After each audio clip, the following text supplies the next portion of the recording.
The next score that we're going to look at is an extract of Ionization by Edgar Varese, and I'm going to show you the original briefly. So here we are. This is the last page of the score. It's got a number of interesting things about it. First of all, the setup of the instruments. They're not necessarily in the standard order that Sibelius would give them, although that's straightforward to fix. But the other quite interesting thing about this is the straddling of staves. So we can see here we have note groupings that are straddled across different staves, which is not difficult to do, but I'll show you how to do that. And down here we have triplet crotchets, but with little semis in between that. And finally, it's interesting to see clusters down here in the piano. You can see the piano here comes in two lines of piano to start off with. It's a pretty simple matter, really, just to sort it out. You can just delete that, and then you can space this better. Yeah, start at the bottom and go all the way up, so that sorts the piano out. And you really want one name, like so. And then you need to do a fair amount of fiddling around with the spacing, but you just drag things around really.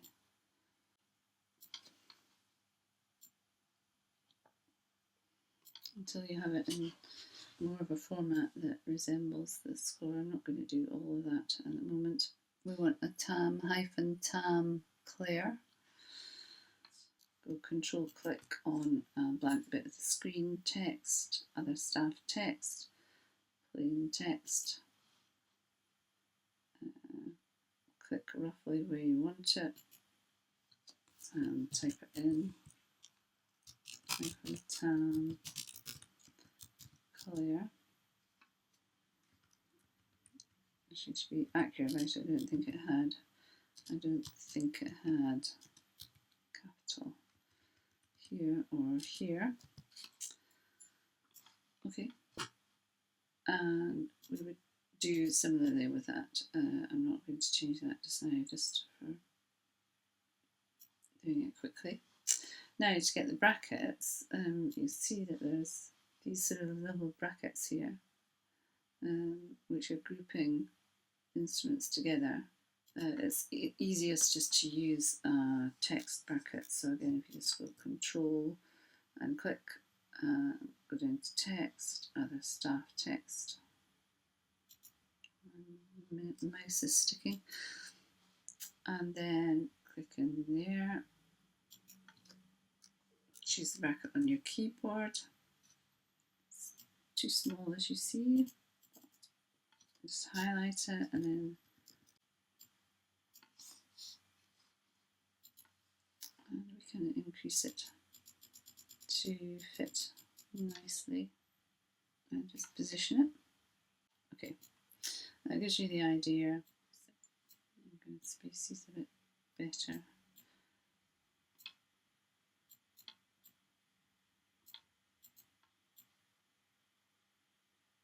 Just a question of dragging things around. This part of the video is about these cross stave notes, and if you look at the original score here of Varese's, what we're trying to achieve is notes that neatly sit on the various staves.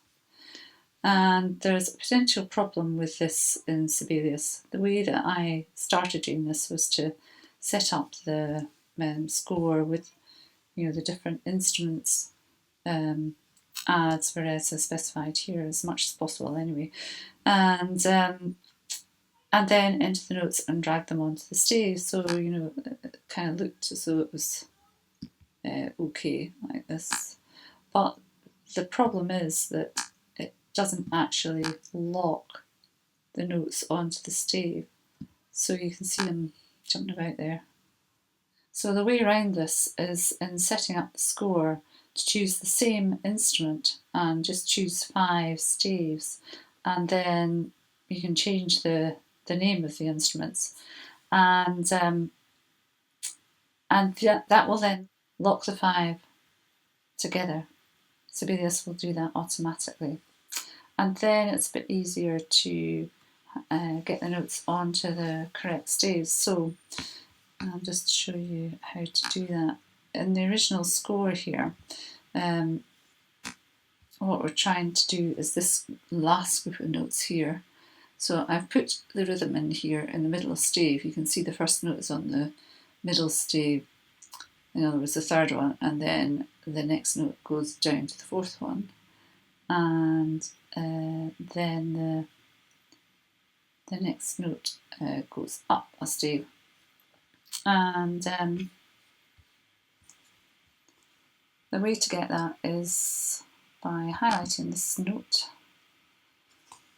which we want to go down below, and going Command Shift down arrow, and you can see it's now automatically put the note onto the stave, and that should now be locked. Similarly, if we highlight this and go Command Shift up, this will now lock onto the stave. The beaming's not now in the right place, it's in the middle by default, but that can simply be dragged up to where it looks right.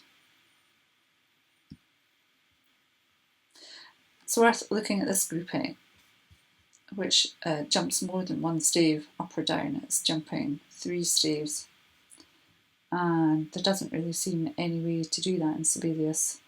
It will only jump up and down one at a time. So in this case, I have had to just drag it down, and it will jump.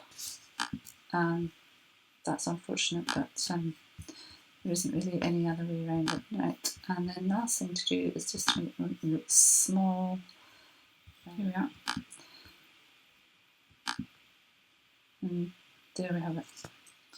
Right, now to get the little semiquavers in the middle, obviously we can't really put them in here because Sibelius would not like that. It would recognise them as additional note values and try and add up the bar. And so really we have to do this as graphics, I think. And if we take the next bar, just for purposes of entering a couple of semiquavers, so if we do 2 semiquavers, I think it was. Okay, I'm going to drag this rest out of the way, and then I'm just going to take a screenshot of this little pair of semiquavers like that.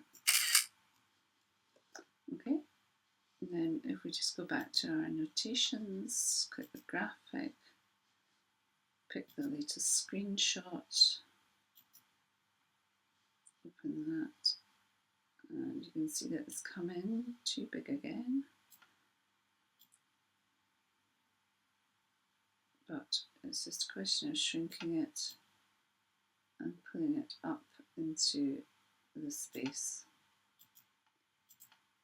Okay, let's have a look at the original, see how that looks. Looks not bad.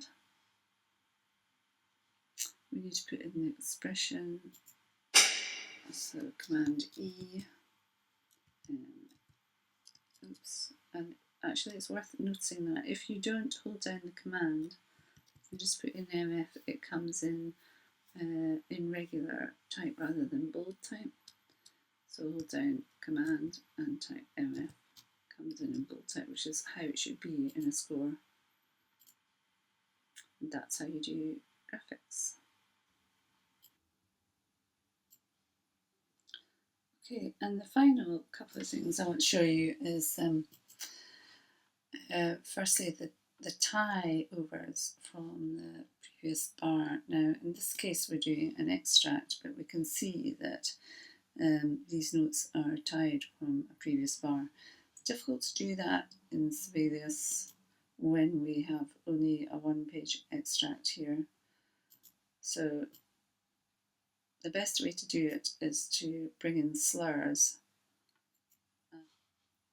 and you can get them quite close to the originals are. Now the other thing I wanted to talk about was the clusters, which is a feature of the score in the piano. You can see that these are quite large clusters. They're to be played with the entire forearm. Sibelius does actually have some standard symbols for clusters, so if we just have a quick look at those so that you can see where they are. Here they are, here clusters. But they have specific intervals, so you can see that they sort of range from quite small clusters, so cluster, half note, third, right through to quarter note, ninth.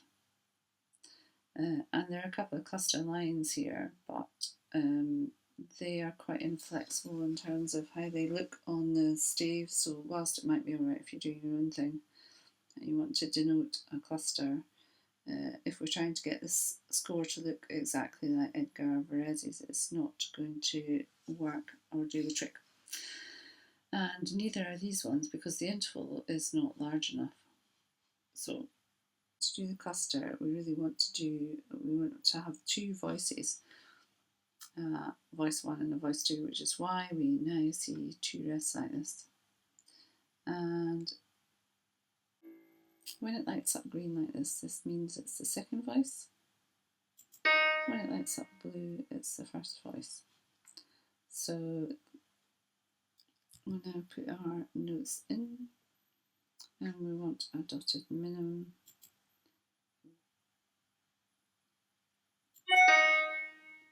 And we'll enter it like that.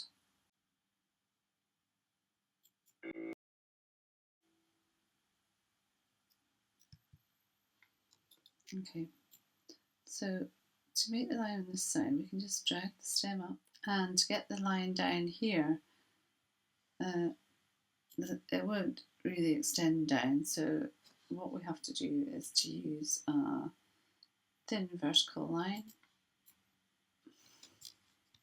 It's probably gone in, yep it has, and we want it across here, and we want to extend it up to the stem, bring it down, run it onto the bottom note, but bring this one up. Okay, now this one is done in a very similar way.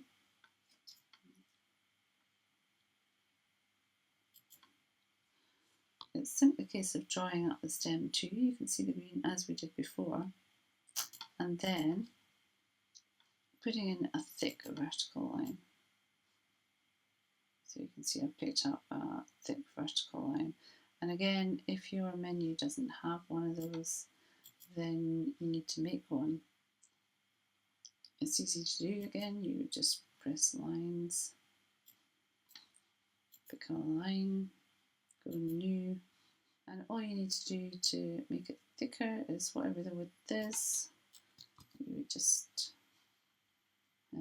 increase it, say. And let's make this 50 just so that you can see the difference. Okay, so we have a vertical thick line 2 here, and that would now be on our menu if we wanted to use that. So we have a vertical line thick, which was the one we were using before, and a new line here. And that completes the score.